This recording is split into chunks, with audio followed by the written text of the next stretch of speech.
All right, so we're going to review the instructor instructions for how to do the unknown project. So let's take a look at the Unit 11. Okay, Unit 11. So basically, the students will complete this after the midterm pretty quickly. So they need to start as soon as they can. And they need to complete this last content file, Unit 11 content file, and then take a quiz. And there's a study guide that goes with it also. This will introduce them to the unknown project, and plus they will make their dichotomous keys. So the dichotomous key is their plan, how they're going to complete their unknown project. And we'll take a look at that in a little bit. But these give them directions how to do it. If you want to see what's all in there, just take a look at the content file, and you'll be looking at their study guides too. So you'll get a good idea of what they're doing. Okay. This is for them to watch how to make dichotomous keys. I would say making dichotomous keys is maybe the most challenging thing for them. And they need to complete this, and you need to grade it and approve their dichotomous keys before they can open day one. So you can see day one, you can open day one, they cannot until you approve their keys and give them the points. So then it will open for them. And also directions for writing their paper. We want them to start writing their paper very soon. So this is right up at the top. Okay, any questions about that part? No, so far all clear. Okay. So that will take them a couple of days, and then you'll be grading their keys. Most students get it right away. Some don't follow the directions and they don't get it. So you just keep sending them back their dichotomous keys until they get them correct. Now there's some very important files in here. This is the first one. You see it says gram positive, gram negative results table, all the results catalog. This is important for them and for us. Let's take a look at this first one, gram positive, gram negative expected results table. So this is the gram negative organisms and expected results. So for their unknown gram negative, they're going to get a gram negative and a gram positive. These are the possible bacteria that they might have as their unknown gram negative. There's 7 of them. That's along the top. Along the left-hand side, these are all the tests that they have learned through the semester and that they can use to make their dichotomous keys to identify what they have as their unknown. And you see things like the blood test, all these other carbohydrate tests, the protein, and the antibiotic. The students, this is a lot of information, Students do not, it's very intimidating for them. So if you talk to them individually, just give them some idea that, they're going to start with a selected plate like McConkey. That's given to them as their first choice on the key. They don't have to choose it. And if they look at the results, well, these first 3 bacteria, they grow and they ferment lactose. So they would all identify that way. And then the others do not ferment lactose, but they still grow because they're gram negative. So that they would choose McConkey's for their day 1. And depending on the results they get, they want to pick a test that would differentiate between these 3. They all grow, they're all pink on McConkey. So like they wouldn't pick lactose, it's all the same. Here, these 2 are the same. So they might pick something like SIMS. SIMS is actually very good because they get 3 results for 1 test. And for these, it's all different. The patterns are different. So they would identify them on day 2 when they get the results if they pick SIMS. But there's different ways they can do it and it will turn out fine. But that's the basic idea for those dichotomous keys. Make sense? Makes sense. Yeah, so okay. Perhaps I'm going a little bit ahead of your flow, but I'm going to ask the question. So basically, how often or how frequent I have to give my students feedback? And what kind of information I have to provide them with so they make progress on their daily or weekly basis in Yes, identifying. that's a good question. Initially, it is you will spend a lot of time with them because you have to grade all of their study guides, which is mostly the dichotomous key.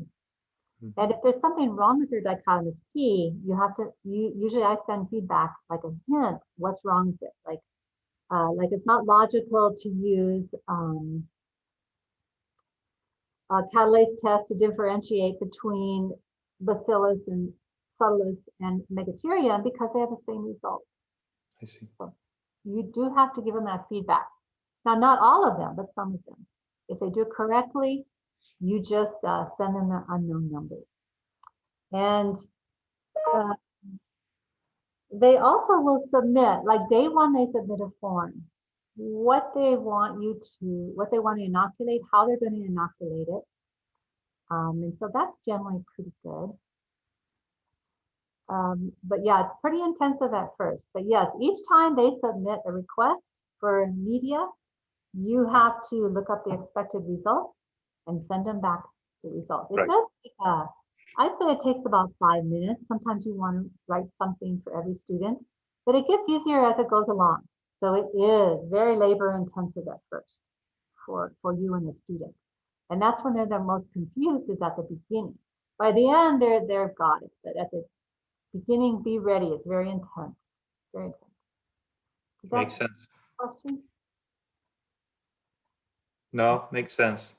Makes sense. Basically, it seems like me providing them with the expected results of the assays, the really meat and potatoes of that project, because that will allow them to move forward in their analysis, unless there is something wrong with the way they choose the test. That regardless of the result, that may not give them progress for the reason that that was not the right test to do at this specific time of the project. Oh, yes. And yes, now I see too. And it's like they can make a mistake and then just realize it and then choose a different media. We have the days built in that they can do that. So yeah, a certain percentage of them, maybe a third, will pick the wrong thing. And they can tell, usually they're like, oh no, this didn't tell me anything. But we have time built in that is fine. That does not count against them. They put it in their report, but it doesn't mean that they failed. So, yeah.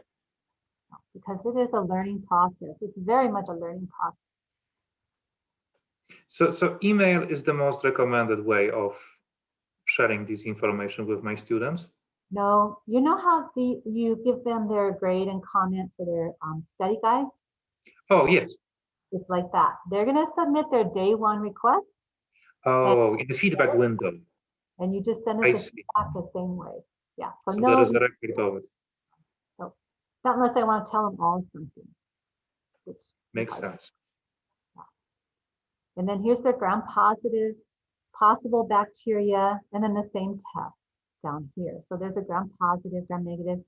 We need to use these too because when they submit their day one inoculations and they said they put their unknown onto in this case probably CNA blood or TSA blood. You can look up here to see how it's supposed to turn out. You've got the key, right? Like say you know they have strep oralis. So you look on here and you're like, okay, they put it on CNA with strep oralis. It should grow and it should have alpha hemolysis. So unless you have this memorized, which I don't, I look it up here. Okay, then, and let's go out of here and back. So that's a gram-positive, gram-negative expected results table. The other second really important one to them and us is what the results look like. So that's these three. There's 3 photo files, and they're kind of in order, like this, these 3. So let's look at this one. This is probably the one that you will use for their day one submission. These are the results. Okay. Now for the plate media, which there's chocolate, McConkey, CNA, and TSA, they're just drawings. But they've seen these drawings all through their their content file. So say they inoculated chocolate and they said that they used the streak isolation pattern, but they might use the S pattern or a line. So let's say they did this one and they send that to you. Then you look at the results. I guess we were doing CNA. Let's go down to CNA. Here's McConkey possible results. Here's CNA. And it was an alpha. Okay, so it would look, this is the alpha. So they did a streak isolation. So you would say their result was CNA F. Mhm. They could choose this. You'd say CNA E, CNA D. So we have drawings to accommodate anything that and any combo that they could do. And so you would tell them that. And so in that little box for feedback, that's what you just tell them. Your results are CNA F. And then they come out here too and they see what it looks like. And they have to interpret it. Alpha hemolysis grew on CNA, it's gram positive. I see. Okay, and then there's TSA. The TSA is not selective and selective, so they'll have two. And so it would look like this. And they can have hemolysis, right? So this is actually beta hemolysis. And their other, maybe they're gram negative. This is alpha hemolysis of one and no hemolysis of the other. Because they have all these combos. The only thing is, like, these colors don't mean anything. We just get colors to show there's two different kinds of bacteria on that plate. Mhm. The blue doesn't mean those colonies are blue. Sometimes No metabolic importance whatsoever. no hemolysis. Okay. Now we only have drawings for the plate. The other ones we have photos, so that's a little bit easier. Like day 2, they'll probably do a catalase test and they'll do gram stain. So like if they did a catalase and it would produce oxygen, you tell them their result is catalase B. And they come on here and they see it and they interpret it. Or if it's negative. Gram stains are on here too. They're going to do gram stains day 2. This is a mix. Again, you can just tell them it's gram stain A. Okay.